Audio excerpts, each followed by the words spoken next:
success wallahi tekitukikako kwegamba gwavudde South Africa basically ngoze kunyumirwa ndongo ya kyo nakyo kwekiri naye waliwo n'ebirala yandeese ani yakuleese nina omwami nesuulamu eddalu ng'abantu babimanyi katono nnyo kwegamba baddeyo ng'omutima gukuluma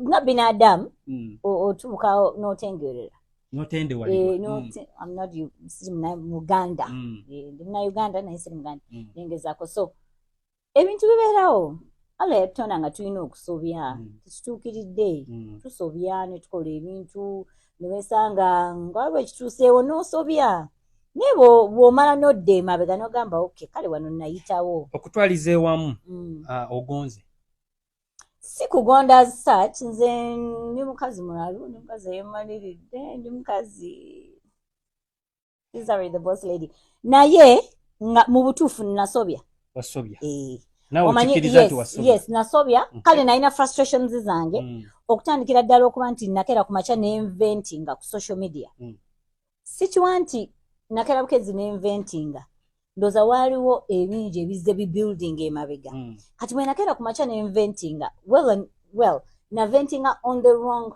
platform okay na ventinga but I had my frustrations ebintu bijjeeyo nga bibeerayo kati ne bikujjula ate kati fe abantu abasi kati ngaffe most times tulina abantu betu confidinga in nokera ku makiro nga gundi nja munyumizaako ekizibu kyange bw'oyogera n'omuntu kati screenshot bw'oyogera n'omuntu omuweereza voice note okera giraba mawulire kwegamba n'obeera nga ebintu by'obyesigaliza kati bwe bijjula kati nakera n'inventinga lwakuba naventingira ku platform nkyamu but I had my frustrations siri mulalu tinakera ku machane nga bugambe kale ngena gwena kole live njogere ku gundi era mu statement zogamba mbu kino wagamba nti kino kizze kibeera okitegeeza walina a lot sina je ndyogerera kuba nze nkera ku machane mpereza voice note omuntu nga wakaita dakika 5 eri ku internet kati netwesanga nga olagawa ate bino ebintu byako releasing gundi voice notes it's family it's friends kali oyogera munne munno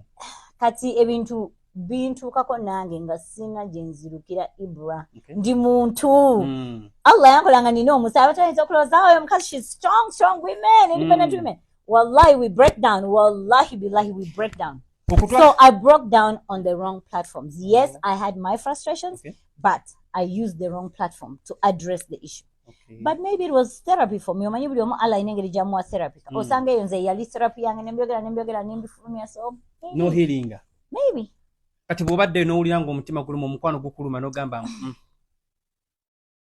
ku myaka gyange gye ndimu ebintu bya love bizibu that's why bagala love eri blind kuba newobeera wa myaka 2 4 emeka love erina engeri gyekukwata nekufunyafunya so it's not like into well nali manyide lutaya bwe tuzuka ku makya olaga ogenda kukola kingenda kino ngenda kola kino na bino naye nambulira so nali mweyo just baana mmwe boss lady ali ku ttaka boss lady ali ku mavivi munange omwana Shakibu simanyi kimulimu era ebigambo bya Zari nga wobiwulidde byebyo oli muntu mukulu osobola okwawula nti eno laavu osobola okwawula nti ono alimba so Zari yagonze obuwuulu n'obwomu obadde bumuluma anti Diamond munange ye taata baby ye baby daddy ne byonna tabimala Zari yadde alina ssente ne si buli omuntu amukolera abadde alina Shakibu nga gwawula gwayagala era for the first time Shakibu has done history mu basajja Zari bayagadde ono Shakibu yasoose omufukamiza n'agonda n'atula wansi n'agamba kantuuze obutuliro bwange wansi ono ye mwami wange gwempira gwenjagala for the first time Shakibu had made history era tumuyozaayoza wanga Zari ye mukazi y'omu kwabo abantu abatagooka relationship esinga zaabaddemu abadde atera kukola byayagala bwakyawa amawulire ne gamufevalinga naye this time around akaliro yakawulira akazito yakawulira era bonna abali eyo nga mugamba Smart Zari talina love, Smart Zari talina biki. Zari has officially apologized to Shakib era ng'ensonga bagenda kuddamu okuzitambuza bukwakko. So tubayozayoza tubaagaliza olugendo olulungi mu ekyo.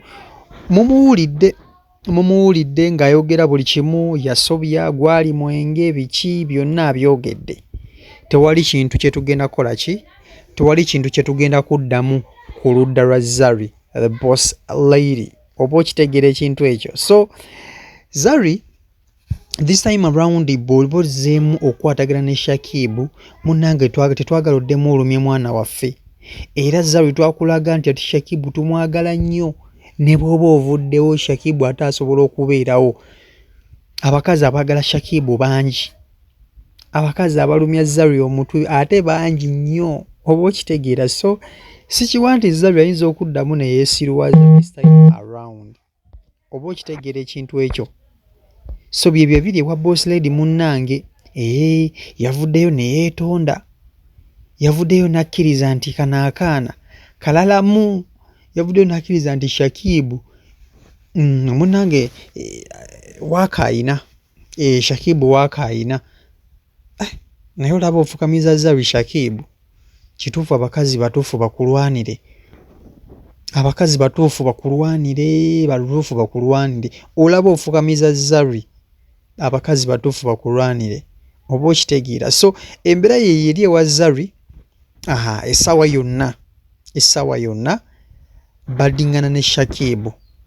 Tabannaba kumusisinkana naye ng'essaawa yonna badingana lwa Shakibu. Oba okitegeera kubanga boss lady ali mu Uganda.